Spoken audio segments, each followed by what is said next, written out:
tervetuloa tänne Viipurisaliin. Viipurin yhdistyksen puolesta, niiden joiden kanssa ei ole tapahtunut, niin mä oon Jouni Sutela ja Viipurin yhdistyksen puheenjohtaja. Ja pääroolissa tänään kuitenkaan ei ole niinkään meidän yhdistys, vaan asiat, mitä on tapahtunut vuosia sitten, eli toiminta tuolla hautausmailla ja siellä tehnyt talkoot ja mitä kaikkea muuta sitten onkaan tänään, mistä Leena meille kertoo. Eli Revo Leena on meillä tänään pääroolissa ja pidemmittä puhetta, niin lämpimästi tervetuloa kaikille ja luovutan puheenvuoron Leenalle. Kiitoksia. On ihan mukava olla täällä taas. Tämä tilaisuus on tavallaan jatkoa siihen, joka pidettiin, muistan milloin se oli, jokunen aika sitten, jolloin käsiteltiin Viipurin hautausmaita. Ja nyt me sitten mietittiin tuon Alholan Pertin kanssa tätä tämänpäiväistä aihetta ja se sitten muotoutui sen muotoon, mitä hautausmaat kertovat meille. Ja me olen nyt sitten poiminut tähän erilaisia asioita ja ryhmitellyt niitä. Ja tässä tulee kyllä niitä hautausmaitakin, mutta ei niin perusteellisesti hautausmaan historiaa kuin mikä oli silloin esillä. Sitten mun taustani on se, että mä olen asunut Viipurissa semmoisen 1,5 vuotta, kokonaisen vuoden 43 ja sitten pikkusen 42,5 vuotta 44. Ja toinen tausta, mikä tähän sitten liittyy, on se, että 2000, tai siis vähän kauemmaksi, silloin kun Viipuriin pääsi myös Viipurin maakunta-arkistoon. Ja meillähän oli paljon niitä arkistomatkoja, siellähän on suomalaista matskua semmoinen 1,5 kilometriä. Mä tein sukututkimusta siellä ja sitten kun Viipuri-keskus päätti ruveta kunnostamaan Viipurissa Sorvalin hautausmaata, niin mä pääsin sitten siihen porukkaan mukaan ja se olikin sitten menoa. Sen jälkeen, no mun elämässä tietysti oli jotain muutakin kuin Viipurin hautausmaa, mutta ei varmaan paljoa muuta. Sorvalin talkoot alkoivat 2007. Se oli semmoinen, tai oikeastaan siis siihen, että mennään Sorvalin hautausmaata kunnostamaan. Se johtui siitä, että Sorvalin hautausmaa-alue oli ja on edelleen kokonainen hautausmaa-alue. Muista hautausmaista on napsittu jotain pois ja joihinkin muihin rakennustarkoituksiin tai muihin ne on pienentynyt. Taikka sitten ne eivät olleet sillä tavalla näin hyviä ja suuria kokonaisuuksia kuin mikä oli Sorvalin hautausmaa. Ja siellä meillä sitten syntyi tämmöinen hautausmaa porukka, joka sitten alkoi etsiä hautoja, alkoi puhdistaa niitä, raivata aluetta. Silloin kun me mentiin sinne, niin se oli suurin piirtein sitä, että tuossa on pöheikkö, hei mennään, tulkaa tästä pääsee läpi parhaiten. Varokaa, ettei te putoa kuoppaan, älkää kompastuko hautakiviin tai niiden palasiin. Se oli siis varsinaista viidakkoa. Ja sitten sitä vähitellen alettiin siivota. Tuo kuva, mikä meillä on tuossa tässä taustalla, on minusta kuva, joka jollain tavalla kertoo siitä, mitä me siellä hautausmailla koettiin. Siinä ovat nuo 2 meidän miestä, talkoolaista, jotka Pertti äsken valaisi mua sillä tavalla, että kun mä kysyin, että mistä tuo isompi hautakiven pohja tai mistä se on löytynyt, niin se oli kuulemma ollut maan pinnalla. Mutta nuo miehet, kun ne etsi sieltä hautoja, niin he sellaisella piikillä piikitteli maata ja sieltä löytyi sitten tuommoinen kaareva hautakiven yläosa ja se sopi sitten tähän ja todettiin, että se on tätä samaa. Se on siis malliesimerkki myös siitä, kuinka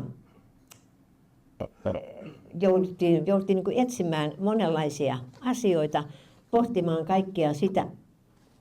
Siis tämä lause, mikä tässä on, niin se kuvaa hyvin paljon sitä tilannetta, missä siellä oltiin. Gemp in, eli syntynyt jossain, ei ole paikkaa. Gest in Viborg, kuollut Viipurissa ja sitten on vuosiluku on näkyvillä. Ja sitten tuo Uuet in Gott, eli Ruet in Gott, lepää rauhassa. Eli kenestä on kysymys? Kenen hauta? Mä oon yrittänyt tätä perätä. Sitä on kysytty Viborgs Nyheterin lukijoilta ja kaikista karjalaisseuroista ja kaikista, mutta ei mistään ei ole tullut vastausta, että kenen se on. Siihen ei pääse, on turha ruveta miettimään, käymään läpi jotain vanhoja kuolleiden ja haudattujen luetteloja vuodelta 1880, kun ei ole yhtään enempää tietoa siitä. Mutta sitten tuo runo, mikä tuossa on, niin se on erittäin puhutteleva. Mä en lue sitä saksalaista versiota, mä käännän sen suoraan. Lepää rauhassa sinä kallis isän sydän. Lepää surusta ja kaikesta tuskasta. Kunnes kerran koittaa se kaunis päivä, joka yhdistää jälleen meidät sinun kanssasi. Ja se on siis, näkyy tässä hautakivessä.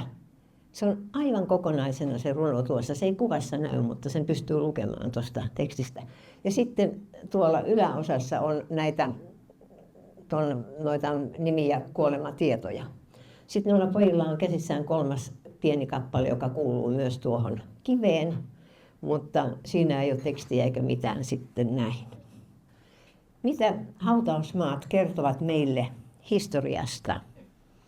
Siellä on tuossa yläkulmassa tuommoinen kivi, jossa näkyy tämmöistä pyörylää. Se on löytynyt Tammiston hautausmaalta jostain sieltä.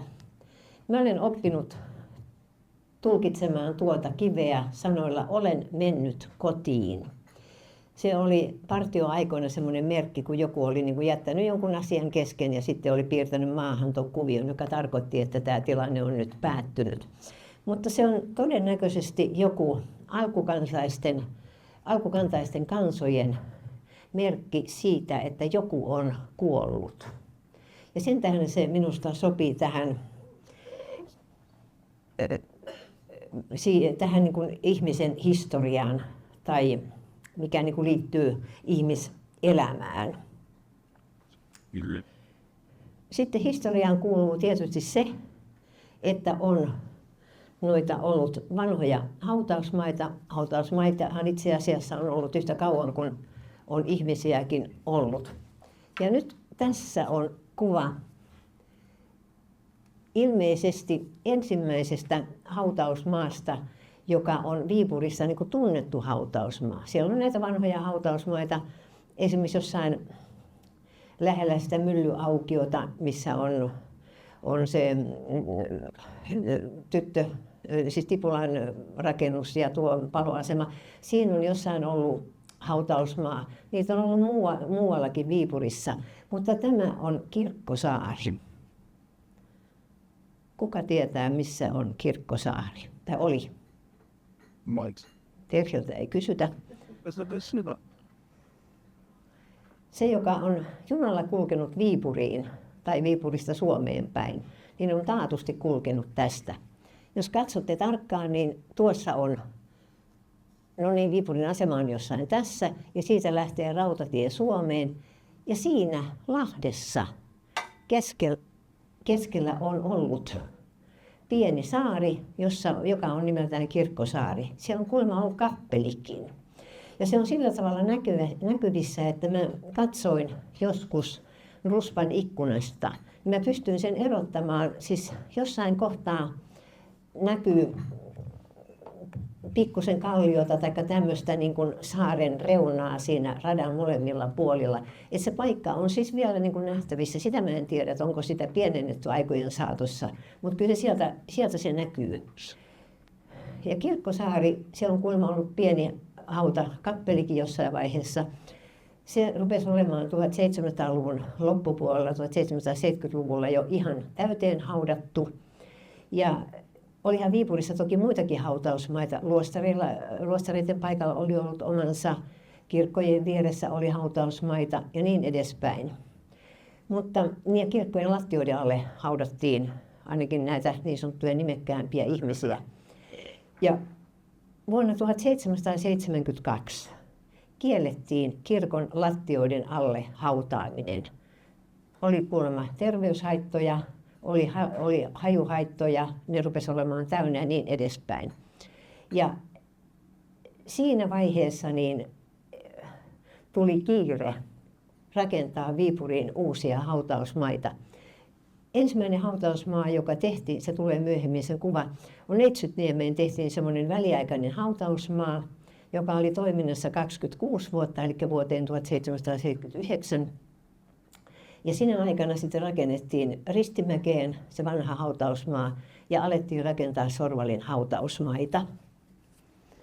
Tässä on Sorvalista nykyisin, siihen on pystytetty tuo muistokivi tai informaatiokivi, millä nimellä sitä kutsutaan, jos on toi pikkuinen enkeli edessä ja sitten siinä on Sorvalin hautausmaa 3 kielellä ja siinä on sitten vuosiluvut 1799 ja onko siinä sitten, että mikä se on se viimeinen vuosiluku, että mä en saa sitä selville, että tietysti se on 1944, sehän se täytyy olla. No sitten sitä historiasta vielä, niin tässä on kuva Tammiston hautausmaalta. Tammiston hautausmaahan otettiin käyttöön 1917 ja sinne saatiin hautakappeli vasta 1930-luvun lopussa, 36-37, jotain niitä aikoja. Ja siihen saakka, kun Tammistossa oli hautaus, niin arkku tuotiin tähän katafalkin päälle ja siinä suoritettiin siunaus ja sitten vietiin arkku hautaan siitä. Sitten Ristimäen alueella, Rauhala-nimisellä alueella, joka oli tuomiokirkkoseurakunnan alue, siellä on sijainnut tämmöinen vanha hautakappeli, jossa on ollut 7 tai 8 viipurilaisen porvarissuvun perhehautoja. Siellä on ollut muun muassa Rootte, Heino, Lado ja jotain muitakin vielä. Ja jostain luin, että siellä on myös suoritettu siunauksia siellä kappelissa.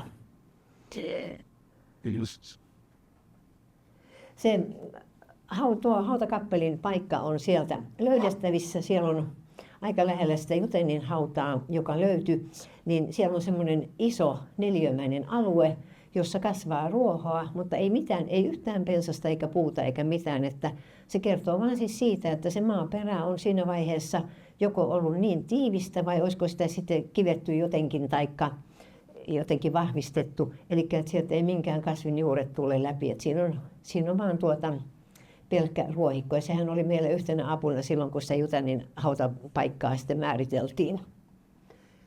Ja sitten täällä on tuo historia. Se on tämäkin. Siinä on kuva Ristimäen ortodoksisen hautausmaan hautakappelista. Tuo kuva on otettu talvisodan jälkeen ja sodan jäljet näkyvät siinä tuossa kappelin rauniossa. Se oli melkein rauniona. Sitten Viipurin hautausmaat kertovat meille uskontokunnista. Kaikkein eniten siellä on näitä luterilaisia hautoja. Tuossa on esimerkkinä ja kuva tuossa Riihelän haudasta. On semmoinen mielikuva, että tuo Riihelän pariskunta olisi ollut maaseurakunnan puolelta, mutta en ole ihan 100% varma siitä. Joka tapauksessa se on kivi, joka on sinne Otsakorven haudan vieressä. Sitten se kertoo ortodoksisuudesta. Tuo ilmoitustaulu, joka on tuossa kuvassa, se kertoo Ristimäen ortodoksisen hautausmaan historiasta ja niistä hautausmaakirkoista, joita siellä on ollut enemmänkin kuin tämä yksi, mikä näkyy siinä sodan aikaisessa kuvassa. Ortodokseillahan oli 1799 kartan mukaan Pyhän Eliaan kirkon ympärillä iso hautausmaa-alue. Sitten kun tultiin 1860-luvulle, niin Viipuriin rakennettiin rautatie, joka merkitsi sitä, että ortodoksisen hautausmaan alueesta suurin osa jäi ratapihan ja raiteiden alle. No silloin piti tietysti saada uusi hautausmaa ja he saivat sitten kaupungilta paikan täältä Ristimäen alueelta, missä oli muitakin hautausmaita. Se näkyy myöhemmin sitten kartassa tarkemminkin. Tuossa on yksi hautakivi, joka on Sorvalin ortodoksiselta hautausmaalta otettu. Sehän oli sotilashautausmaa, se Sorvalin ortodoksinen hautausmaa. Viipurissa oli myös sitten roomalaiskatolisia. Heillä oli oma kirkkonsa siinä vanhassa kaupungissa, tämä Pyhän Hyöntiuksen kirkko. Mä en löytänyt yhtään kuvaa, tai en ole löytänyt yhtään roomalaiskatolista hautaa niin paljon kuin olen siellä Sorvalin ortodoksilla alueella kävellyt ja yrittänyt löytää, että olisiko, mutta ei vahingossakaan löytynyt. Sitten mä olen löytänyt tämmöisen Anna Belevskin kuolinilmoituksen jostain viipurilaisesta sanomalehdestä ja musta se on niin hauska, kun siinä kerrotaan tuossa tekstissä, joka on vähän sumeata, että siis joka tapauksessa siunaus tapahtuu siis Pyhän Hyöntiuksen kirkossa, roomalaiskatolisessa kirkossa, ja sitten arkku lasketaan hautaan ortodoksiselle hautausmaalle. Ja se on sinänsä aika veikeä ajatus, että roomalaiskatoliset haudattiin ortodoksiselle alueelle, mutta siihen on ihan looginen selitys. Se johtuu siitä, että venäläiset kun vallottivat Viipurin ja toivat sinne sotaväkeä itäisestä Keski-Euroopasta ja myös Baltian maista, ne olivat roomalaiskatolisia. Ja kun Sorvalin ortodoksinen hautausmaa oli pääosin sotilashautausmaa, niin sinne sitten haudattiin näitä roomalaiskatolisia sotilaita ja heidän jälkeläisiään myös. Mutta olisi nykyajan ajatuksia tai sanoja käyttäen, että oli jo silloin melkoisesti ekumenista toimintaa, kun näin mentiin. Sitten Viipurissa oli myös juutalaisia ja esimerkiksi Sorvalissa on ollut juutalainen hautausmaa siinä ortodoksisen hautausmaan kohdalla, mutta tämän Suomeen vievän kadun toisella puolella Vantiekadun ja Kaivokadun kulmassa. Sitten se 1800-luvun puolivälin jälkeen tuli täyteen ja niinpä seurakunnan rabbi anoi 1876 kaupungilta, tai kaupunginvaltuustolta kokoukselta, mikä se silloin on ollutkaan, että saisivatko he uuden hautausmaa paikan, ja silloin heidät ohjattiin Ristimäkeen. Tämä ei nyt valitettavasti varmaan näy kovin kauas, mutta tässä on tämmöinen piirros, joka on jossain, se kulki netissä kerran, ja mä sen sieltä napsasin, ja siinä on sitten kuvattuna, tämä on se vanha Pietarin tie, tässä varrella on niitä muita hautausmaita, tuossa on se ortodoksinen hautausmaa, josta äsken puhuin, niin täältä saivat juutalaiset ja myös sitten muhammettilaiset oman hautausmaansa. Siellähän oli muhammettilaisia myös. Mä olen jostain lukenut, jos joku tämmöisen lauseen löytää, niin olisiko kiva ja kiltti ja kertoisi mulle, että missä kirjassa se on. Mä en ole löytänyt kuin sen yhden kerran, että Sorvalissa olisi ollut myös muhammettilainen hautausmaa. Mutta sitten ei ole mitään, missään kartassa ei ole tullut vastaan. Mä en enää löydä tätä lausetta mistään, mä en pysty sitä tarkistamaan. Mutta se on hyvin loogista, kun Sorvalissa oli isot hautausmaat ja sitten kun siellä oli tämä juutalaisten hautausmaa, niin ihan yhtä hyvin siellä on voinut olla muhammettilainen hautausmaa. Mutta missä? No sitten tilanne muuttui taas 1900-luvun alkupuolella, kun 1923 tuli voimaan vuoden alusta uskonnonvapauslaki. Se merkitsi sitä, että oli ihmisiä, jotka eivät kuuluneet mihinkään uskontokuntaan, he olivat siviilirekisteriläisiä. Heidän piti saada oma hautausmaa tietysti, ja se perustettiin Tammistoon. Tuossa on Tammiston hautausmaan pohjapiirros. Tässä on kuva Tammiston hautausmaan hautakirjan luettelosta, jossa lukee, että alue siviilirekisteriläiset.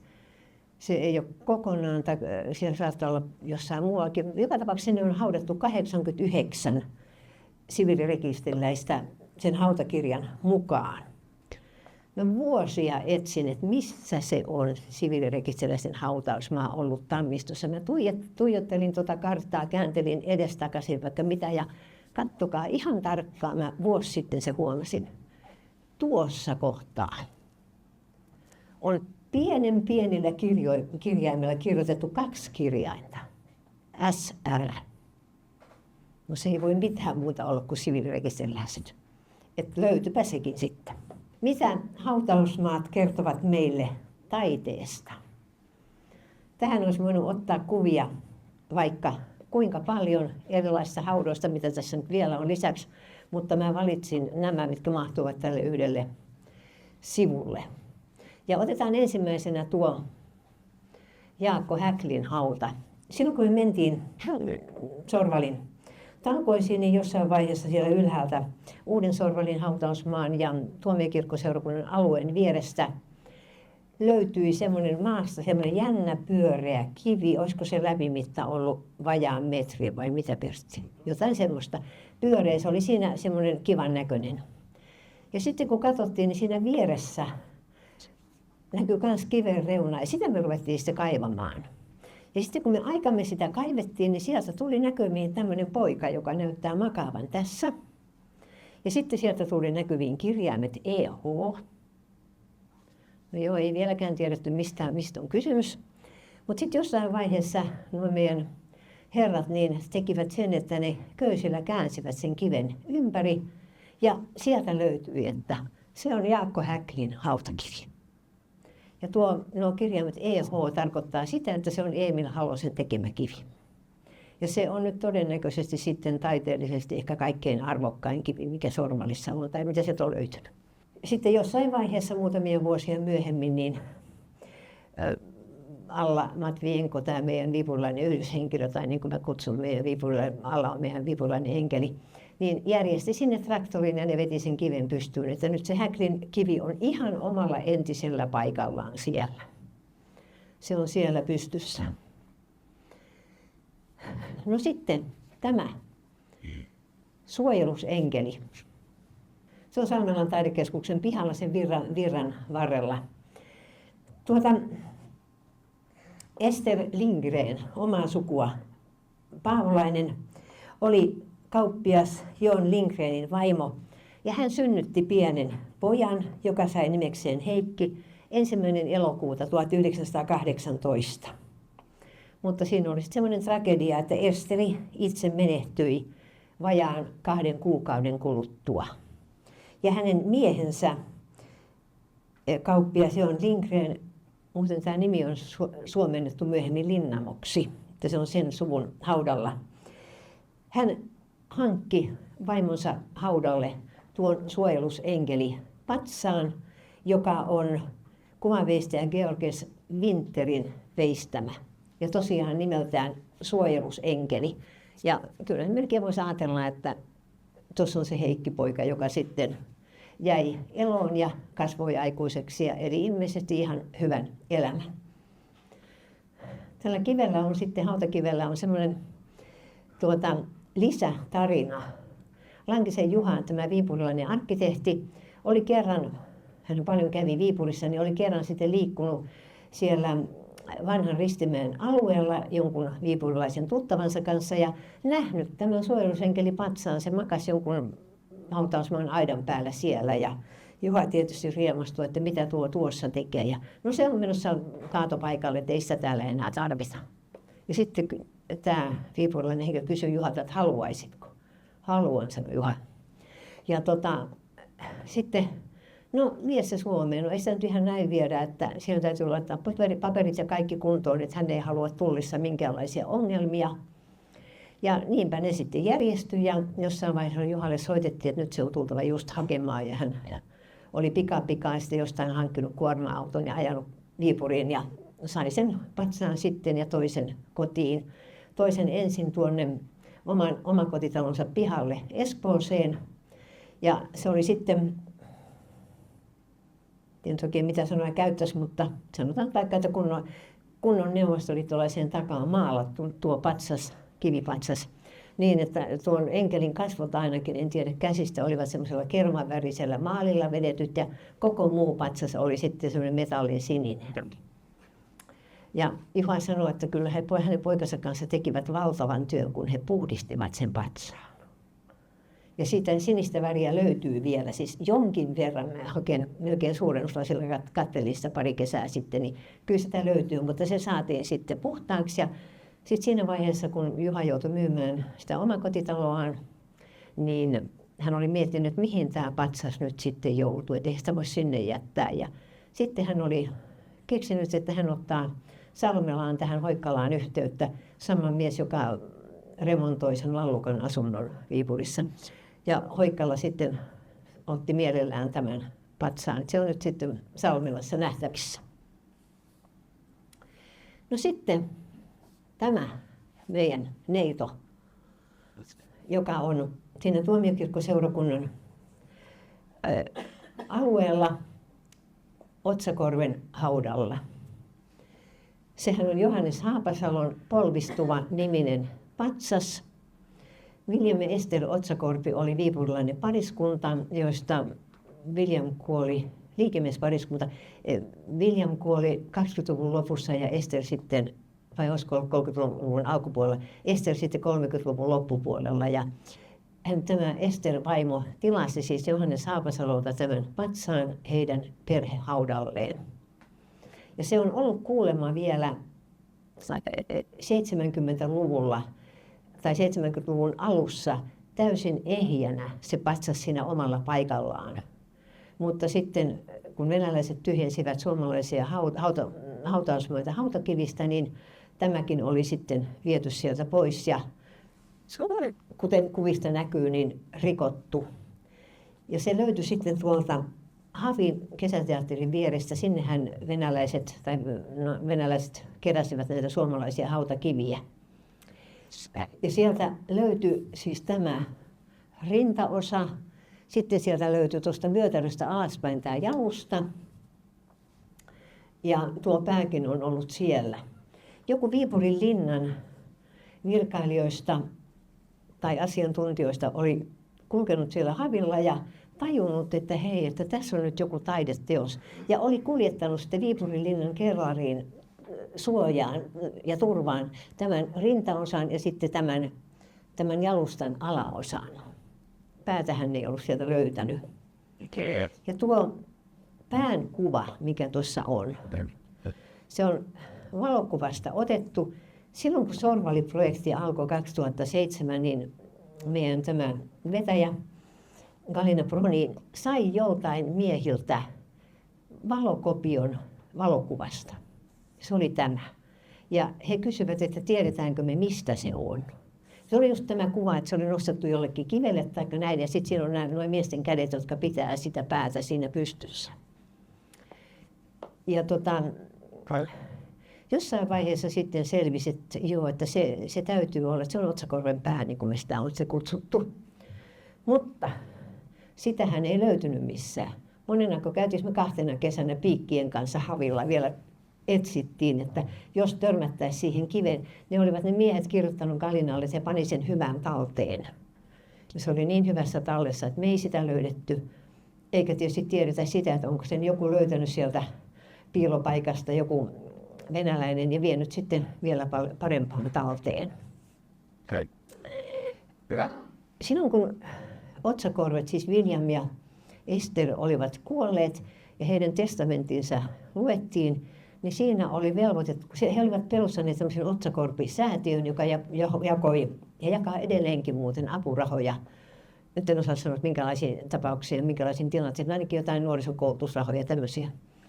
Niin he olivat myös velvoittaneet Otsakorpi-säätiön pitämään huolta heidän haudastaan. No sehän auttoi tietysti meitä, kun tuli kyse tästä patsaan entisöimisestä, että saataisiko se takaisin siihen omalle paikalleen. Hautapaikka löytyi. Pietarissa alla ties jonkun paikan, missä korjattiin tämmöisiä patsaita ja näin. Ja sitten mikä oli onnellinen juttu on se, että Mikkelin taidemuseosta löytyivät tuon patsaan alkuperäiset piirrokset. Ja niiden mukaan voitiin tehdä siis tuo pää, jota ei ollut löytynyt. Ja niinpä tuo polvistuva patsas sitten saatiin 2012 taisi olla niin paikalleen. Ja se oli kyllä upea näky, kun sieltä maantieltä rupesi sen hautausmaan portin jälkeen kuorma-auto peruuttamaan kohti tätä Otsakorven hautaa, kun siihen pääsi. Ja sitten kun se jollain nosturilla nostettiin ja laskettiin alas just omalle paikalle, siihen oli tehty tämä jalosta uudestaan. Että siellä tämä neito nyt sitten on. Ja se on ihan näitä Sorvalin taideesineitä omalla paikallaan. Sitten mä otin tähän tämmöisen vähän yksinkertaisemman kuvan. Tämä on perämies Axel Alfred Reissin hautakivi. Hänen sisaren tyttärensä kertoi jossain haastattelussa, kun kyselin hänen muistojaan Sorvalista, että hänen enonsa oli kätevä käsistään ja veisti eläessään jo itselleen hautakiven. Ja sanoi, että se oli niin kaunis kivi ja kysyi kovasti, että löytyykö se. Se löytyikin sitten ja on nostettu pystyyn sitten. En tiedä, onko entisellä paikallaan, mutta joka tapauksessa on nostettu pystyyn. Ja sen kädenjäljen näkee siitä, että kun tähän on sitten joku myöhemmin kaivertanut tämän perämies Reisin kuolinpäivän, niin se on ihan kuin toiselta planeetilta se nextin. Että se on siis, että tämmöistä upeata taidetta sieltä löytyy. Ja sitten vielä tuo pikkukuva, näitä olisi vaikka kuinka paljon. Tämä on jonkun hautakiven koriste. Siellä on ollut hyvin koristeellisia nämä hautakivet. Että taidetta on paljon. Ja sitten kulttuurista. Mitä hautausmaat kertovat meille kulttuurista? Ensin lähdetäänpä nyt täältä. Sieltä on löytynyt hyvin paljon tämmöisiä erilaisia ristejä, taottuja, kiviin piirrettyjä, joista ei tiedetä yhtään, että mistä ne on lähtöisin. Sitten, en tiedä näkyykö tämä punagraniittinen kivi sinne taakse, mutta siinä on hyvin kaunis tämmöinen ristikuvio ja sitten tämmöinen lehdykkäkuvio. Ja se on maanseurakunnan alueelta löytynyt kivenpalanen. Ja sitten tuo, mikä on ihan silloin ensimmäisenä vuonna löytynyt, yksi niitä kauneimpia, mitä siellä on. Siinä on teksti Römer 14.8, eli siis roomalaiskirjeen 14. luvun 8. jae. Ruotsiksi mainittuna tuossa. Jos elämme Herran omina, ja jos kuolemme Herran omina. Elimmepä siis tai kuolimme, me kuulumme Herralle. Tämmöisiä pieniäkin taideteoksia sieltä löytyy hyvin paljon. Sitten vähän näihin suurempiin. Tässä on Juho Lallukan hautakivi. Tuossa se alkuperäinen, joka on siis Vanhan Ristimäen alueella Tuomiokirkkosuulla Rauhalassa ja joka siirrettiin, oliko 50-luvulla Lappeenrantaan täältä. Joka tapauksessa on Lappeenrannan hautausmaalla nyt. Ja sitten Pamausseura oli päättänyt, että jollain tavalla se Lallukan hauta, se pitäisi huomioida ja katsoa, että voidaanko sille tehdä mitään ja entisöidä. Ja niinpä sitten saatiin siihen uusi tämmöinen kehikko. Ja nyt mä otin tämän kulttuurin ja taiteeseen mukaan sen takia, että se tämän on arkkitehti Per Maurits Ålander 2019 tämän tehnyt, niin nämä, jossa lukee Juho Lallukan ja hänen vaimonsa Maria Lallukan nimi, niin ne ovat samanlaiset kivet kuin mitä on tuossa alkuperäisessä hautakivessä. Et siitä haluttiin tavallaan niin kuin se yhteys tähän vanhaan. Ja tuo on ihan omalla entisellä paikallaan kuulemma, kun sitä maata kaivettiin vähän alaspäin, niin löytyi se haudan vanha pohja sieltä ja ne kulmakivet tai mitä siellä oli ollut. Et se on ihan selkeä näin. Ja sitten tuolta tämmöinenkin kaunis hauta on ollut siellä. Nyt mä en pysty sanomaan, mä en löytänyt siihen vastausta, että oliko se Tuomiokirkkoseurakunnan vai saksalaisen seurakunnan alueella. Mutta joka tapauksessa aika lähellä sitä Häklin hautaa. Vilkkeen hauta. Tämmöinen Adam Vilke, syntynyt 1798 ja kuollut 1847, oli Lappeelta syntynyt suomalainen lahjoittaja. Hän oli talollisen poika. Ja tuon Vilke-sukunimen hänelle antoi Lappeenrantalaisen koulun rehtori. Mutta tämä Vilke joutui kuitenkin sitä varattomuutensa takia lopettamaan opiskelunsa ja toimi Hackmanin konttoreissa kirjanpitäjänä. Hän oli muuten yksi Viipurin kirjallisuusseuran perustajia. Ja sitten hän testamenttasi noin 11 000 ruplaa kansanvalistukseen seuran hoidettavaksi. Ja näillä rahoilla perustettiin Viipuriin niin sanottu Vilken koulu, joka aloitti toimintansa syyskuun 1. päivänä 1860. Ja sitten kysymys.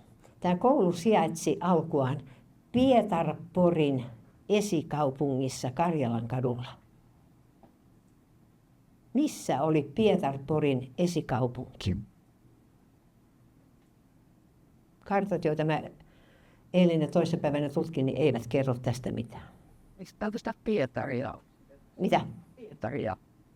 Ei siis tämä Viipurissa tämä on ollut. Niin, mutta Pietarin esikaupunki. Siis Ei se, joo, mutta se ei ole se sama. Joo, se ei ole se sama Pietarin esikaupunki, mikä se on niin kuin eri paikassa sitten. Mä jotenkin niin kuin sitä tutkin, mä vaan mietin, että jotain niin kuin sitä samoja suuntia sen täytyy olla. Sitä sanaa vaan. Niin Pietarpori, että siitä tulisi, joo. Mä mietin sitä ihan samaa, mutta sitten on ihan kun tässä on että Pietarporissa ja Karjalan kadulla. Ja se katu, mikä me nykyisin tunnetaan Karjalan kadulla, niin se ei ole suinkaan siellä. Et se on siis, sehän on siinä asemalta, menee sinne SOK-myllylle. Mutta aika hauska sana tuo Pietarporin esikaupunki. Mutta mä niin kuin mielsin sen, siis siihen samaan suuntaan, mistä sä puhut, mutta niin kuin lähemmäksi sitä Kalevan kaupungin osaa, missä on nämä. Kun mä katoin jotain vanhaa karttaa, niin musta se niin kuin viittasi sinne kanssa. Että sieltä jotain tämän tapasta löytyy. Mutta siis tätä Pietarpori sanana, niin sitä mä en löytänyt. Minkä se tarkoittaa Pietaria? Tarkoittaa, joo, kyllä, joo. Näin. Ja sitten vielä toi Juteini. Juteinin hautakiven löytyminen oli semmoinen Pertin erikoisasia. Pertti sitä mutisi monta vuotta, että täytyy nyt mennä katsomaan, löytyykö se Juteinin hautapaikka. No mennään nyt. Sitten jossain vaiheessa sinne mentiinkin katsomaan ja kuljettiin sitten siellä sillä suunnalla, missä sen piti olla, eikä löydetty yhtään mitään. Ja sitten sorvaliporukalla mentiin kesän kuumimpana hellepäivänä sitten sinne Rauhalaan tutkimaan sitä paikkaa ja parisen tuntia kuljettiin. Meillä oli lapiot ja kanget ja haravat, mitä kaikkea meillä oli mukana. Nyt on varmaan 15 ihmistä siellä ja etsittiin ja kyllä se sitten lopulta se sattui mun varpaitteni eteen. Ei kuulu, mutta kuva nyt. Mikä kuva? Se ei tule. Joo, ei se tule, kun mun kuvani voittaa sen. No niin, ei se mitään. Mä näin sitten siinä maassa semmoisen pienen niin kuin tavallaan viivan tai kiven reunan ja sitten vielä kaivettiin se esiin ja sieltähän se Juteinin kivi sitten löytyi, tai toisin sanoen se tarkkoillaan löytyi puolikas. Ja se puolikas on nyt sitten tässä. Ja nyt sitten se on rakennettu sinne uudestaan, mekään ei ole sitä vielä nähty, tuli tuo koronaväline, että sinne ei päässyt. Ja siis se on ollut tämmöinen kivi, mikä tässä on, ja tämä on tosiaan puolikas. Ja sitten kun tätä kiveä katsottiin tarkemmin, niin tuossa näkyy poran jälkiä. Eli siis siihen on porattu ihan selkeä linja ja ilmeisesti taitettu kahtia se kivi. Lieneekö jossain nyt porraskivenä sitten tai jotain muuta. Ja oikeastaan se pora sitten selvisi sillä, että tätä kiveä oli yritetty vielä sitten porata. Tuossa on reikä, tuossa menee samanlainen linja keskellä tätä vanhaa kiveä. Että se oli ilmeisesti yritetty saada niin kuin vielä kahtia tämä kivi. Mutta meidän onneksi se oli hallinnut ja katkenut tuolta ylhäältä, niin se ei ollut sitten kelvannut ja se oli siellä maassa. Ja siinä oli sitten kaunis teksti ja mä en tiedä, jossain kivimeistämällä tai jossain, että joku sen nappasi tästä, sai tämän fontin, eli tuon kirjoitustyylin, millä tuo vanha kivi on tehty. Niin sai sen ja sitten se koko sama teksti, mikä on siinä Juteinin alkuperäisessä kivissä, niin se on nyt sitten tuossa, siinä on sellainen kivi, joka on niin kuin vidosti pantu siihen yhteen, että siitä pystyy lukemaan sen tekstin. Se on siellä. Mutta mekään ei ole nähty tätä kiveä, kun ensin oli korona ja sitten tuli jotain muuta, että ei ole niin kuin päästy sinne. Ja sitten se laulua, mitä me etsittiin, niin silloin kun se hautakivi löytyi sieltä Rauhalan alueelta, niin en ole ikinä kuullut niin mahtavaa laulua, että on meillä aarre verraton kuin. Ei kun, anteeksi, nyt meni virsi. No, mikä se on se? Arvon mekin ansaitsemme jo. Laulettiin kyllä oikein todella sydämestämme. Ja sitten sodasta ja sen seurauksista. Näitähän näkyy siellä vaikka kuinka paljon. Tuossa on ensimmäisenä tuolla ylhäällä kuva, joka on otettu Sorvalin Uudenmaalta saksalais-ruotsalaiselta alueelta. Se on jatkosodan aikainen kuva, koska se on siinä näkyy sodan jälkiä ihan selvästi ja sodan jälkeen sinne ei ole päässyt ollenkaan. Sitten samalla alueella on ollut tämmöinen vapaussodan muistomerkki. Se me löydettiin varmaan ihan ensimmäisenä tai toisena kesänä, kun oltiin siellä. Ja se löytyi tämmöisenä kivikasana. Mutta tämä on siinä mielessä jo raivattu, että tästä on pensaat kaikki pois. Se oli pensaiden takana ja kun se ruvettiin katsomaan, että mikähän kivikasa tuollakin on. Ja sitten kun se saatiin sieltä kaivettua, niin sitten tuli mieleen jollekulle, että täällähän on ollut vapaussodan aikainen muistomerkki. Ja sitten seuraavana vuonna, kun mentiin sinne, niin sitten oli meillä mukana jo tämä vanha kuva siitä muistomerkistä. Ja me katsottiin kivikiveltä, katsottiin, ne ei ole nyt samassa linjassa, että tämä sivu ja tämä sivu, ne eivät ole niin kuin samoja sivuja, vaan se on mutta se on kuitenkin tarkistettu, että se on siis tuo sama patsas. Ja siihen on siis vapaussodan jälkeen, kun tämä patsas paljastettiin sinne, niin siinä on sitten mainittu nämä Artur Ragnar Illukka, Fredrik Storsen Åberg, Onni Eero Naukkarinen ja Julius Hedman, jotka olivat valkoisia sotilaita, jotka on haudattu tänne. He eivät olleet jääkäreitä, se on tarkistettu Jääkäriliitosta, mutta olivat valkoisiin sotilaisiin kuuluneita. Ja sitten siinä oli sekä suomeksi että ruotsiksi tuo teksti Suomen puolesta kävi kuoloon kukkeat urhot. Henki se säilyvä on nuorten sankarien. Ja sitten lisää näitä sodasta kertovia juttuja. Tuossa on kuva, anteeksi Terhi, ilman lupaa lainasin kuvasin. Sanoin maaseurakunnan hautausmaalla on 4 tämmöistä isoa taulua, jossa on Viipurin maaseurakunnan alueelta kaatuneiden nimet. Ja sitten siellä on siis miehiä, en tiedä paljonko se on nimiä, niin minulla ei ole sitä lukua tässä nyt, mutta yksi nainen siellä on joukossa, yksi rotta on kaatunut myös. Sitten saksalaisella alueella hautausmaalla Ristimäessä on ollut sankaripatsas. Sinne on haudattu, sinne kovin montaa vainajaa haudattu, mutta oikein muistan 6-8. Mitä Sirkku tiedätkö? Joo, se on siis jotain tätä luokkaa, että 10 enempää ei missään tapauksessa ole. Ja sitten on tämä kuva, joka on Uuden tuomiokirkon vierestä. Siinä on tämä sankaripatsas. Se on ilmeisesti vapaussodan 20-vuotis muistojuhla tai joku tämmöinen. Eli silloin se on ollut 30-luvun lopussa, on tämä kuva ollut todennäköisesti, se on ollut Karjala-lehdessä ainakin. Ja nyt sitten tämän sankaripatsaan paikalle, sehän on sieltä hävinnyt ja hävitetty, niin Lankisen Juha ja kumppanit niin pystyttivät tämmöisen kiven, jossa lukee, että Viipurin haudattujen muistoksi. Se on varmaan tullut jo ennen 90, jolloin 1990, jolloin Viipuriin pääsit, se on varmaan muutama vuotta aikaisemmin. Ja siinä lukee, että Viipuriin haudattujen muistoksi, se on 4 kielellä, suomi, ruotsi, saksa ja venäjä. Sitten tässä on tämä Kelkkalan hautausmaalta Seppo Tikan ilmeisesti 80-luvulla ottama kuva. Kelkkalan hautausmaahan on tuhottu hautausmaana ihan kokonaan, sinne ei edes pääse.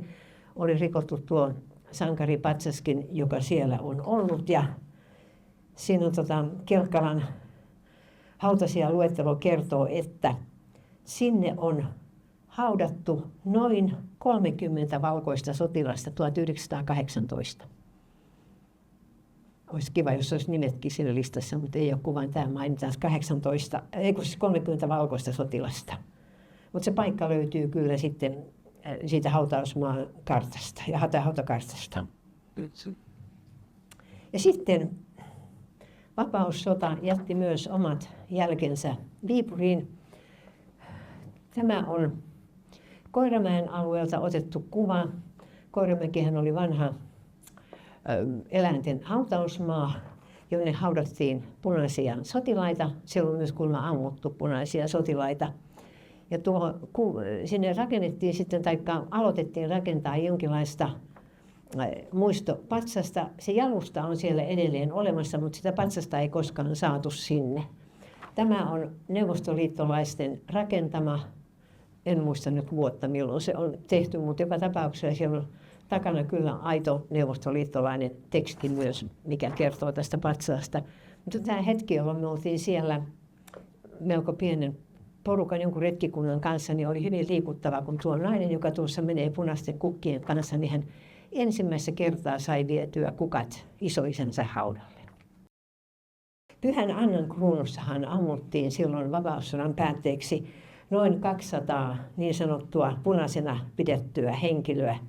Ja omaiset veivät heidät sitten omiin perhehautoihinsa, mutta Sorvalin ortodoksiselta alueelta löytyy myös alue, jonne on ilmeisesti noin parikymmentä siellä Pyhän Annan kruunussa ammuttua henkilöä haudattu. Se on löydettävissä se paikka siellä. Hautausmaat kertovat meille myös, tai lähinnä hautakivet, eri ammateista. Tuolla ylhäällä on uudemmalta ruotsalais-saksalaiselta alueelta Selma Kristinhauta. Ja hän oli yksi näitä ensimmäisiä Suomessa promovoituja naispuolisia maistereita.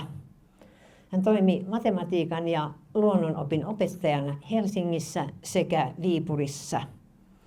Viipurissa hän oli ruotsalaisen klassisen lyseon nuorempana lehtorina. Et siinäkin oma historia, jos on ensimmäisiä promovoituja naisia Suomessa. Sitten tämä toinen kivi on ainoa, mikä Sorvalista on löytynyt, englanninkielinen kivi. Se on Thomas Woodwardin kivi. Ja siis Suomessa alettiin valmistaa puukkoja teollisesti 1800-luvulla. Ensimmäiset tehtiin Fiskarsissa, mutta nämä puukkomestarit tulivat Englannista.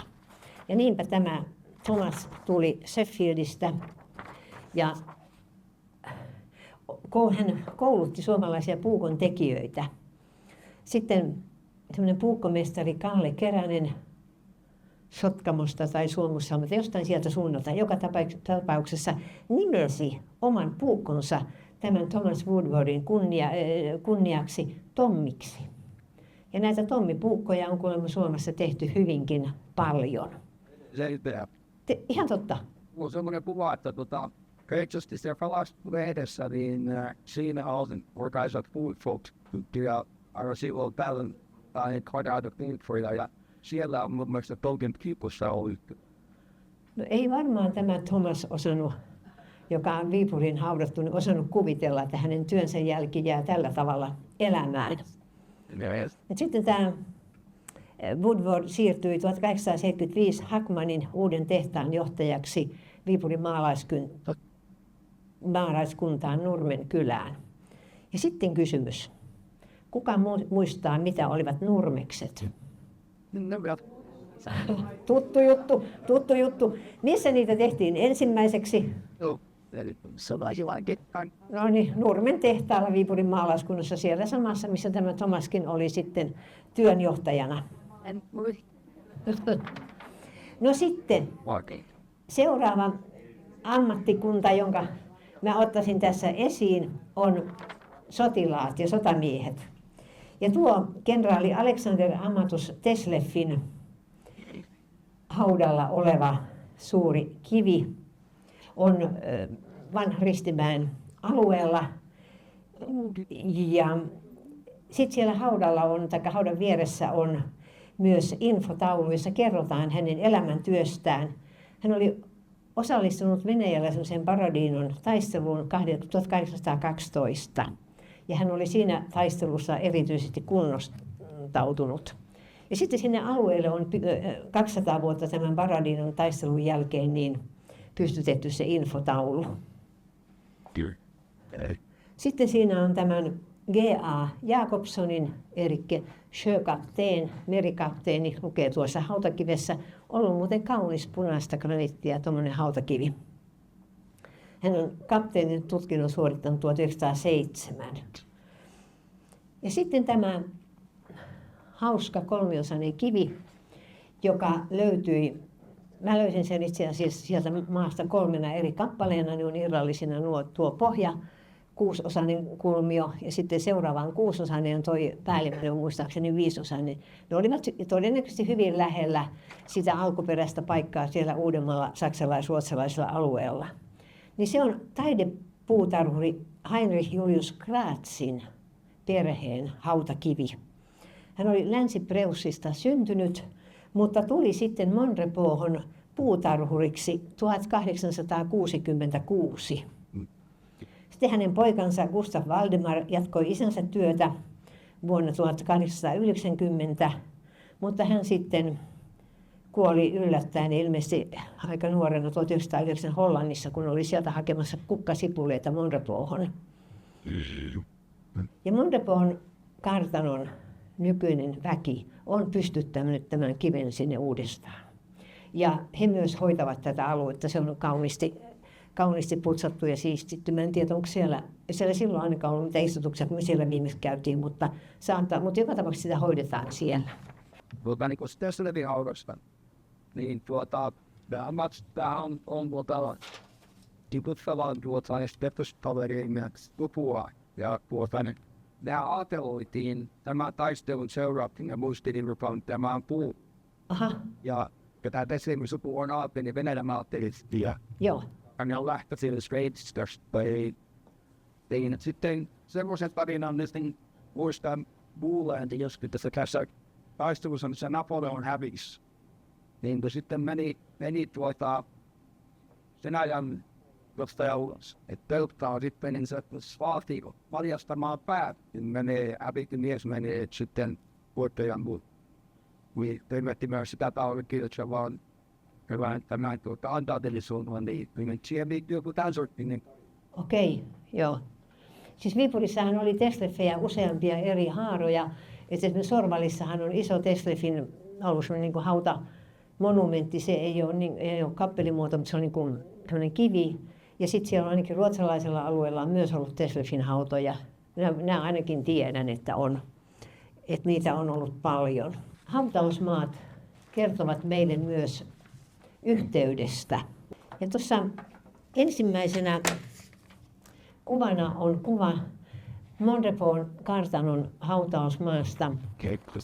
Paul Nikolai halusi omalle suvulleen sinne hautausmaan. Rakennutti sinne ensin tuon Ludwigsburgin linnan, joka on hautakappeli. Siellä on ainakin ne pari vanhempaa hautaa sisällä. Ja se on rakennettu 1820-luvulla. Ja siellä ilmeisesti on noin 10 hautaa sillä alueella. Sehän on saarella ja sinne ei pääse kävellen. Sinne pitää mennä, joskus meni joku lautta sinne, joskus siellä on varmaan ollut venekin. Mutta sitten siitä yhteydestä kertoo myös se, että Paul Nikolai halusi sen, että hänen vanhempansa haudattaisiin myös tälle alueelle. He olivat molemmat kuolleet. Heidät oli haudattu Sorvalin saksalaiselle hautausmaalle ja sieltä sitten heidän jäännöksensä siirrettiin tänne. No sitten toisena kuvana tuolla on tuo Kaarlo Hukan kivi. Se on Uuden Sorvalin alueelta. Kaarlo Hukka oli toiminut postin palveluksessa Viipurissa ja sitten jossain vaiheessa siirtynyt poliisivoimiin. Ja jatkosodan aikana hänen perheensä oli evakkona Turussa. Ja siellä ollessaan niin Hukka haki virkaa Viipurista ja sai sen. Ja perhe tuli ennen häntä jo sitten Viipuriin. Hukka jäi hoitamaan jotain viimeisiä asioita, hänen piti tulla vuoden vaihteessa.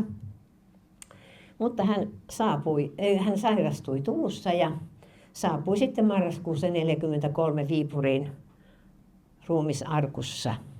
Ja hänet haudattiin tänne Uuden Sorvalin alueelle. Ja sitten aika paljon myöhemmin, eli 2009, niin hänen veljenpoikansa Reino Hukka halusi pystyttää setänsä hautapaikalle muistokiven. Ja se on nyt sitten sillä paikalla tuo muistokivi, missä se Hukan hauta sijaitsee.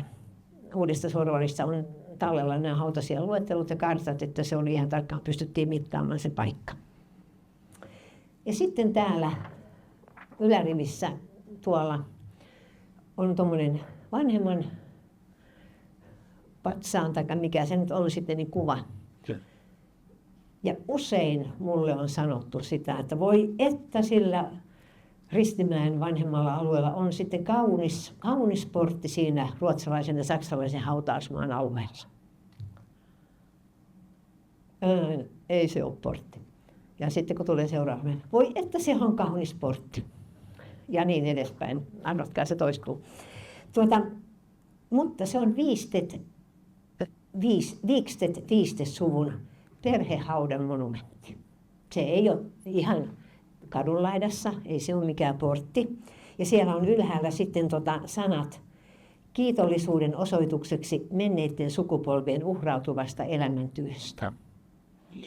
Tällä ruotsalaisella alueella, missä tämä Wikstedt monumentti on, sieltä on löytynyt muistaakseni kaksi hautakiveä ja sitten joitain palasia saattaa olla, mutta en tiedä, en ole siellä niin kuin tutkinut niitä sillä tavalla, että sieltä saattaisi löytää enemmänkin, jos vähän olisi aikaa kaivella.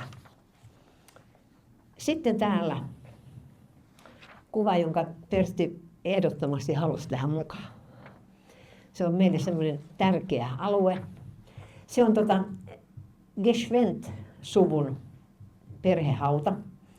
Ensimmäisenä vuonna, kun me oltiin Stalkoissa, siis 2007, niin sieltä löytyy tuommoinen tasainen alue, niin kuin näette, nuo kivet on tasaisella alueella, vanhemmalta saksalais-ruotsalaiselta alueelta. Ja sen takana oli kaatunut tuommoinen hautakivi. No ei se mitään. Meidän herrat nosti sen hautakiven pystyyn ja pani sille tasanteelle ja se istui siihen ihan nätisti.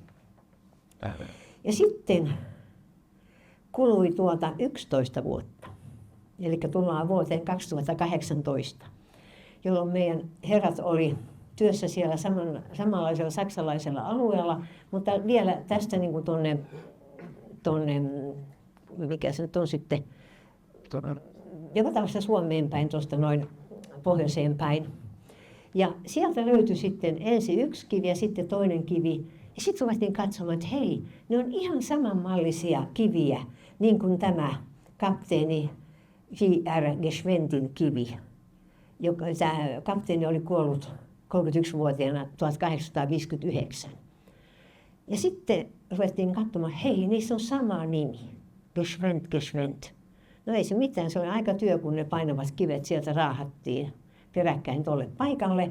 Ja toisessa oli sitten rouva Renata Lovisa Geschwend ja toisessa apteekkari Samuel Reinhold Geschwend. Ja meidän sukututkija, semmoinen Maria, sitten selvitti, että kyseessä olivat saman perheen jäsenet, isä, äiti ja poika.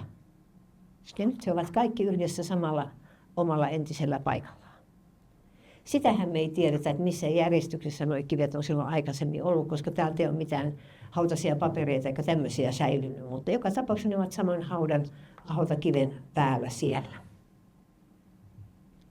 Ja sitten tuo Hackmanin kivi.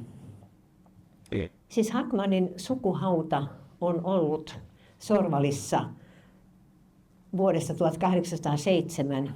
Se oli mulla jossain papereissa ja nyt sitten katsottiin äsken Pertin kanssa, että tuossa tosiaan lukee 1807 tuon Valsemman nimen kohdalla.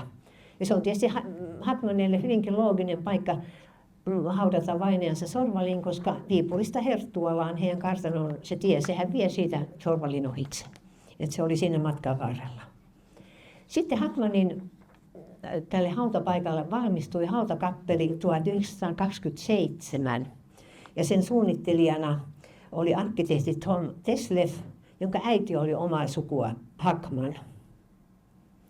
Mutta se kappeli tuhoutui sitten sotien aikana. Ja tämä Hackmanin sukuseuran teettämä kivi, muistokivi, paljastettiin 2010 siihen kappelialueelle. Ja siinä näkyy, tuolla ylhäällä näkyy se kappelin muoto. Ja sitten tuossa on semmoinen niin kuin piha. Ja se piha on jännä, se on mustasta marmorista, semmoisista laatoista, mitä mä nyt sanoisin, 25 kertaa 25 senttiä tai 30 senttiä kertaa 30 senttiä. Semmoisista mustista marmorilaatoista tehty. Sen päällä oli 10 senttiä suurin piirtein humusta. Siinä kasvoi yksi puu, oliko leppä vai paju, en muista, mutta se siitä kuitenkin kiskottiin pois. Ja kun se kaivettiin tuo piha esiin, niin oliko niin, että 1 vai 2 niitä marmorilaattoja oli mennyt rikki. Kaikki muut oli ehjänä. Se piha on ihan ehjä siellä. Ja sitten tuosta näkee, kun tuolla näkyy niitä kaarevia ikkunoita tuossa tavallaan niin kuin tuossa suoja-aidassa, niin siihen oli pantu sitten näiden vainajien hautakivet, että ne niin kuin näkyy siellä.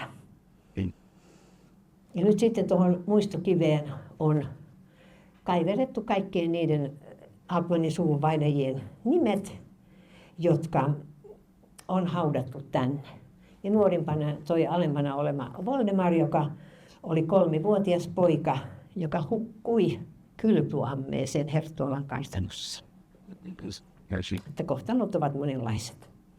Ja joku sitten, kun kerättiin muistoja Sorvalin hautausmaasta, niin joku sorvalilainen, siis henkilö, joka oli lapsena asunut Sorvalissa, jos me kerätään Sorvalin hautausmaan muistoja 2000-luvun alussa, niin nehän oli sitten, siinä oli lapsia 30-luvulla, niin nämä henkilöt, jotka kertoi muistoja, niin ne olivat lasten muistoja, niin sanoivat, että voi että se oli kaunis se Hackmanin hautakappelin paikka, kun sieltä alhaalta kadulta nousivat ne portaat sinne ylös ja joulun aikaa varsinkin, kun siellä oli valoja molemmilla puolilla niitä portaita, niin se oli sitten hieno ja kiva näky.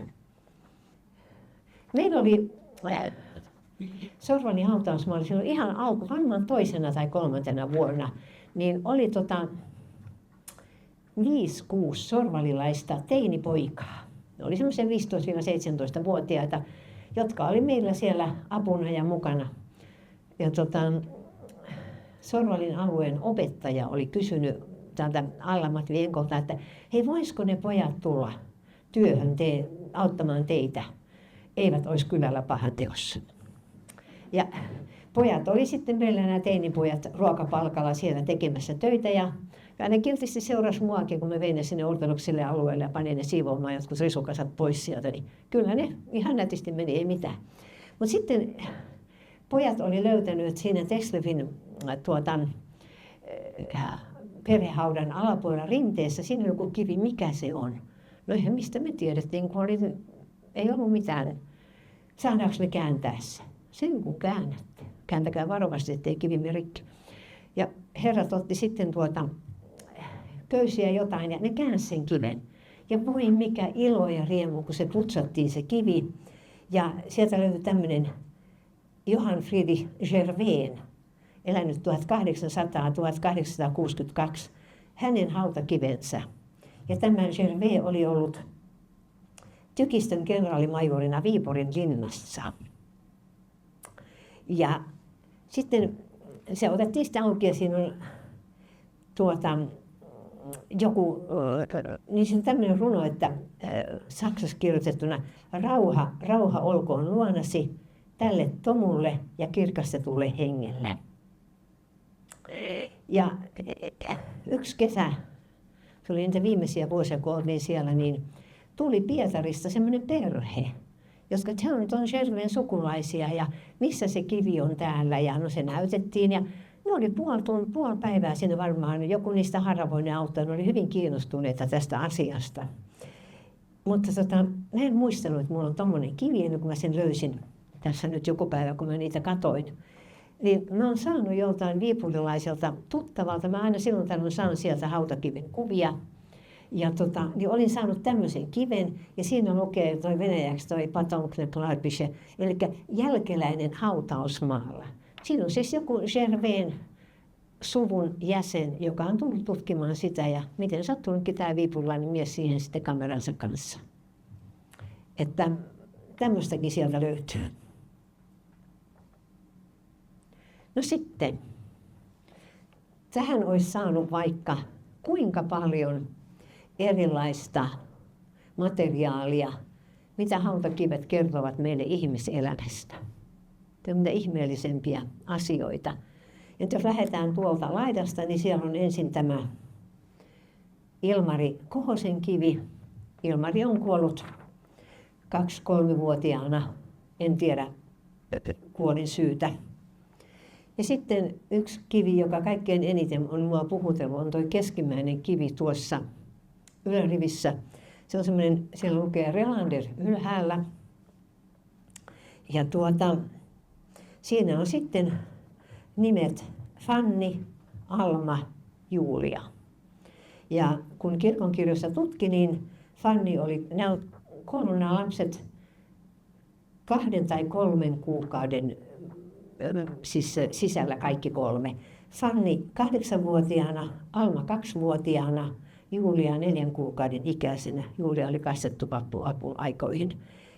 Kuolivat punatautiin. Heidän kotinsa oli silloin ollut tuolla Saimaan kanavan työmaalla.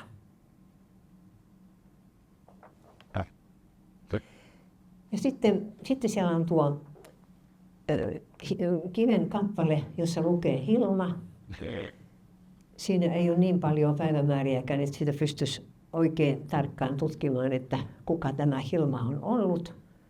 On sellainen mielikuva, että se on Uudenmaalta saksalais-ruotsalaiselta alueelta löytyy, mutta en ole ihan 100% varma siitä. Mutta sitten kaikkein puhuttelivin teksti, minkä mä oon hautausmaan näistä kivistä löytynyt, on tuolla Olga Pakalenin kivessä täällä alla. Tässä oli multaa suurin piirtein tähän saakka, ja mä käsin tai pienellä lapiolla sitten kaivoin esiin tuon tekstin, jossa lukee näin. Den Staub zu Staub, den Geist zu Gott. Elikkä tomuun henki Jumalan luo. Et se oikeastaan kertoo niin kuin yhdellä tai 2 lauseella niin hautausmaan merkityksen. Ja sitten mä nimesin tuon viimeisen kuvan sanalla ajasta aikaan. En oikein tiedä, onko se paras mahdollinen, mutta mä kokosin siihen näitä hautausmaan karttoja, että jos ne pikkusen niin selvittäisi meille niitä alueita. Tuolla ylhäällä on ensin tuo Sorvalin hautausmaan kartta. Se on siinä mielessä vajaa, että sieltä ylhäältä puuttuu se vanhempi saksalais-ruotsalainen alue. Se ei ole mahtunut tuohon. Mutta siinä on sitten sinisellä merkittyjä alueita. Ja se on Lankisen Juhan tekemä kartta. Usein kuuluu sanotaan, että no ei sinne kannata mennä mitään, kun sieltä kaikki tietkin menee edes hautausmaiden ylitse, että ei sieltä mitään löydy. Jos katsotte Sorvalin karttaa, niin ei siinä paljon tiet mene hautausmaiden hautojen ylitse. Et siinä on tuo ensimmäinen tuomiokirkkoseurakunnan kohdalla oleva sininen luiska. Me se mitattiin kerran yhden meidän työntekijän kanssa tai meidän talkoolaisen kanssa, kun siinä oli se Otsakorven hauta niin lähellä, niin kun oli hautaisia kartat, niin oli helppo laskea. Niin korkeintaan se hautausmaan muuri, joka siinä nyt on tehty, niin on ensimmäisen tai toisen hautarivin päällä. Et ei siinä ole jäänyt mitään 10 hautoja sen alle. Sitten siinä on se pikkuinen kulma, joka on Uudenmaan ruotsalaisen hautausmaan kohdalla, niin tuo tie on pikkusen napsassu siitä. Ja me mitattiin sekin, sitten pantiin, kun se tulee kiviaita noin ja kiviaita noin, niin me vedettiin narua sinne ja katsottiin, että onko se suorassa. Ja sitten kun autoja liikkuu, niin pitää katsoa, että pääsikö tielle vai eikö päässyt. Ja niin saatiin vedettyä, niin se tulee siis toi uudemman saksalais-ruotsalaisen alueen se hautausmaan kulma, se tulee keskelle sitä ajotietä. Et mä arvioisin, että siihen on korkeintaan 20 hautaa jäänyt siihen alle. Ja sitten se, missä se menee tie kaikkein eniten, on se, että se halkaisee tuon ortodoksisen alueen kahtia sillä tavalla, että siitä jää niin kuin isompi osa jää sinne samanlainen puolelle ja pienempi osa jää sitten tähän toiselle puolelle. No sitten siinä on tuo sama kuva, mikä oli keskellä, sama kuva, mikä oli siitä Kirkkosaaresta. Ja sitten mä puhuin sen jälkeen siitä Neitsytniemessä olleesta väliaikaisesta hautausmaasta, jonka paikka näkyy tässä. Tuossa on Neitsytniemen sotilassairaala. Ja tässä on sitä sairaalan puistoa. Ja se hautausmaa-alue on ollut tässä jossain näin. Se mikä oli siis 26 vuotta käytössä. Ja siitä on ainoastaan jäljellä tämä pikkuinen puistikkoalue. Ja siellä on 2 tai 3 hautakiveä ja sitten siellä on se Anhaltin Prinsen semmoinen sarkofaagi, iso sen jalusta. Tämä on siis semmoinen paikka, että viipurilaiset muistaa sen, että mä en tiedä ihan tarkkaan miten ne meni, mutta raitiovaunus kun tuli kaupungista, ne meni kierstään puiston ja lähti pois, taikka menikö niissä näin päin. Et se on siinä, sen verran sitä on jäljellä. Ja sitten kun me puhuttiin niistä kansalaissodan haudoista, niin tuolla ylhäällä on paikka, jonne haudattiin ensimmäiset punaiset sotilaat silloin 1918 talvella. Ja tässä on Papulan näkötornin paikka, se on Papulan vuorella tuolla metsikössä. Se paikka on löydettävissä sieltä yhden vanhan valokuvan nojalla, se löydettiin. Se on sellainen valokuva, missä on kallio, tai se kallio löytyy ihan selkeästi. No sitten tässä on tämä Ristimäen alue, jossa on ollut paljon puhetta. Tässä on se vanhin alue. Ja sitten tuossa on se ruotsalais-saksalainen alue. Ja tässä on ortodoksinen alue. Ja sitten on tämä uusi Ristimäki. Siis täällä oli vanha Ristimäki, tuonne tuli uusi Ristimäki. Ja se uusi Ristimäki linkittyy nälkävuosiin, eli 1860-luvun alussa, kun ne oli, tai 50-luvun lopussa, sitä jotain. Ja kun Viipurissa haudattiin normaalivuosina kuulemma noin 800 vainajaa, niin nälkävuosien aikana se vainajien lukumäärä 3-kertaistui. No eihän sen aikaiset hautausmaat riittänyt siihen alkuunkaan, ja sitten ruvettiin puhumaan siitä, että no laajennetaan tätä vanhan Ristimäen aluetta, että onhan siellä tilaa. Ja sitten syntyi lehdissä, kaivakaa viipurilaisia vanhoja lehtiä, niin voitte siellä hauskoja kirjoituksia, kun Viipurin kaupunki saa huutia oikein kunnolla. Kun tänne piti rakentaa lisää, mutta kun Viipurin kaupungin vetäjät, johtajat olivat olleet niin typeriä, että ne oli antanut joillekin rakennusmiehille luvan etsiä täältä, kaivaa täältä hiekkaa ja viedä rakennustyömaalle. Ja täällä, jos tänne kävelee tänne reunalle, niin sitten on sun jyrkkä putous, että on paljon viety hiekkaa pois. Ei sinne mitään hautausmaata laajennettu. Patterin-mäkeä nimittäin, niitä linnoituksia rakennettiin samaan aikaan. Sinne oli viety sitten vanhan Ristimäen alueelta hiekkaa, että sitä ei voitu laajentaa sinne sitä hautausmaata. Mutta ne on hauskoja ne lehtikirjoitukset, kaupunki todella sai kuulla kunniansa. Ja sitten löytyi täältä toinen alue hyvin läheltä tätä vanhaa Pietarin tietä, ja siitä tuli sitten uusi Ristimäki, ja se sitten jäi maaseurakunnan hautausmaaksi. Sitten siinä on nämä juutalainen ja muhammettilainen alue, ja sitten kaupunkiseurakunnan täällä sijainneesta alueesta Kelkkala, se kaikkein uusin, joka on 1900-luvulta, 1900-luvun alkupuolelta perustettu. Mutta tässä on sitten mielenkiintoinen kuva, tämä on Terhi tämän jossain vaiheessa taiteili tai otti jostain, niin tässä on siis ilmakuva siitä, tässä on tämä vanha Ristimäen alue. Ja nyt siinä on 3 sanaa. Vanhan Ristimäki, Lepola ja Rauhala. Siis Viipurin seurakunta, luterilainen seurakuntahan oli yhtä seurakuntaa vuoteen 1905, jolloin se jaettiin 2 Viipurin kaupunkiseurakunnaksi ja maaseurakunnaksi. Ja sen jälkeen sitten 1908 nämä uudet seurakunnat jakoivat omaisuutensa, siis myös hautausmaat, niin sanotussa sovinnonjaossa. Ja silloin syntyi esimerkiksi Sorvalin tuomiokirkkoseurakunnan hautausmaa ja maaseurakunnan hautausmaa. Ja sama kävi täällä. Vanha Ristimäen alue on suurin piirtein tuosta noin. Siitä tuli maaseurakunnan alue. Se oli ihan virallisella nimellä Vanha Ristimäki. Sitten tuomiokirkkoseurakunnan alue oli tässä. Ja se sai paperilla nimen Rauhala. Ja sitten sinne perustettiin vielä maaseurakunnalle niin sanottu Lepolan lisäalue 1910, joka on siis tämä alue tässä. Ja ensimmäiset vuodet, kun mä näitä hautausmaita tutkin, niin se oli ihan toivotonta, kun mä yritin kysellä, että mitä te tiedätte niistä hautausmaista. Mitä kertokaa Rauhalasta? Mikä se on? Ei semmoista olekaan. Papereissa luki Rauhala. Ja se oli tuomiokirkkoseurakunnan hautausmaa. Mutta viipurilaiset puhuivat ilmeisesti koko tästä alueesta. Ja se on Lepola. Mutta se mikä on niin kuin kummallista, niin he tiesivät mistä he puhuivat. He analysoivat ne haudat, että siellä on Lepolassa, kyllä se siellä on. Ja minä kun luin kirjoista, että Vanha Ristimäki, joo, Rauhala. No Rauhalassa, sen Lallukan hauta on Rauhalassa. Ei kun se on Lepolassa. Mulla meni varmaan 10-15 vuotta ennen kuin tajusin tämän kuvion, mikä sinne menee, mutta nyt se pelaa jo. Ja sitten tässä on, täältä näkyy ne, ruotsalainen alue on suurin piirtein tässä, saksalainen alue tässä, Vanhassa tässä on se ortodoksinen alue, josta on jäljellä ainoastaan tämä osa tuolta.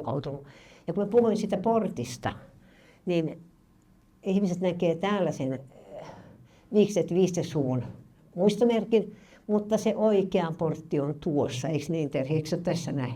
Joo. Se on hyvin rasvattu, siitä pääsee hyvin menemään hautausmaalle. Jos sitä muistomerkin vierestä yrittää mennä, niin on vähän vaikea kiivetä rauta-aidan ylittää. Sitten tässä on vielä tässä on näkyy noin Ristimäen hautausmaita, siellä on toi Kelkkalan alue, se uusin alue. Ja kun puhuttiin siitä Koiramäestä, missä on se punaisen hauta, niin se on tästä vielä vähän matkaa tänne Pietarin-tien varteen jossain täällä. Taikka tuossa mutkassa mahdollisesti. Ja sitten Tammiston hautausmaa on kauempana. Se oli kuulemma 30-luvulla Viipurin käytetyin hautausmaa, että arkut saadettiin tuoda Tammiston asemalle junalla. Saattoväki tuli junalla ja sitten mentiin kävellen tästä. Taikka sitten arkut vietiin jollain kyydillä sinne ja ihmiset käveli täältä asemalta tuon vähän toista kilometriä hautausmaalle. Siinä varmaan kaikki. Onko kysyttävää jotakin? Kaikki on ihan voipuneita. No niin, ole hyvä. Lena. Joo, nyt tämä ortodoksia luesi, kun Viipurin venäläinen hautausmaa, niin kuin sama asia. Kyllä.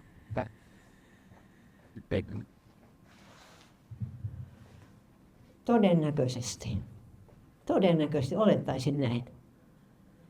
En ole koskaan kuullut sitä ihan tuossa muodossa, että se on ollut meille niin ortodoksinen hautausmaa, mutta ei varmaan venäläisiä ollut siis esimerkiksi luterilaisia tai roomalaiskatolisia.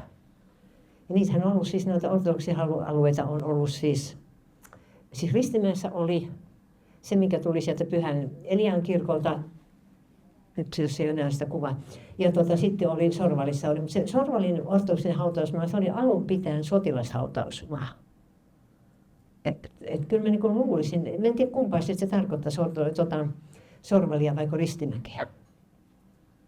Mutta niistähän, mä en tiedä onko niistä papereita ja minkä verran niitä on olemassa. Mä tiedän, että Mikkelissä on jotain näitä ortodoksisen hautausmaiden papereita, mutta miten kattavat ne on, niin sitä mä en tiedä. Ne on venäjänkielisiä kaikkia.